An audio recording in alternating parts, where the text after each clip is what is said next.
So here we are with Jim Driscoll. He is the owner of Ekeko Wines Spirits, which also handles and manages Demetrio Tequila. They're on our Heartland tour.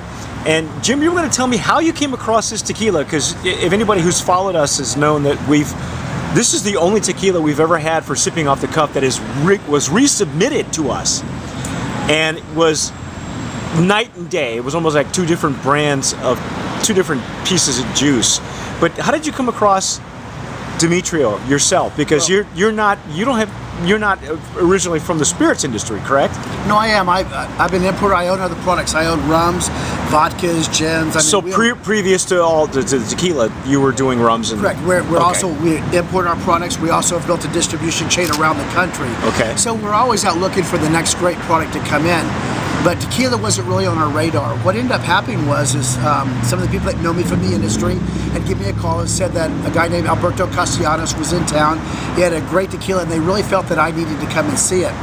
So I told them, all right, come by the warehouse. They came in and visited, and while I was there, Alberto began to tell me the story of his grandfather, who was Don Demetrio, and how he had been a very prominent tequila distiller for almost 47 years. In fact, he had been a distiller for some of the top brand names that I'm not going to name here because we're not going to compare brands here, but he had been a very famous tequila distiller for quite some time.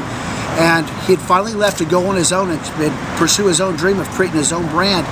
And right when he left, he ended up dying of a heart attack. Oh, and no.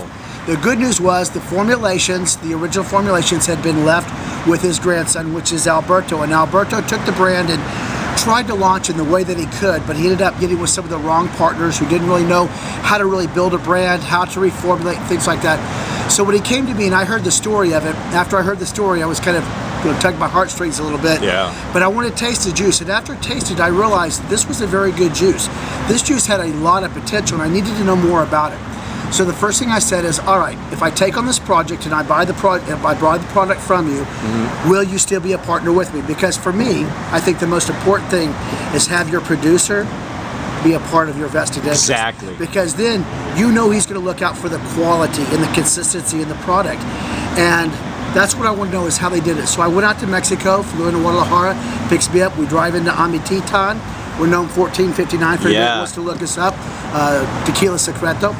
And so while we're out there at Amititan, we get on the horses and we're riding through the agave field, and I'm just soaking in the experience. And it changes your life, doesn't it? It did. There was nothing in the world like riding through an agave field. Yep. When I came back, the first thing I said was, where do I sign the papers? But there were more things I needed to know. I sat down with the distiller and the producer, and when I started finding out what really made this tequila so special, that's when I really bought in.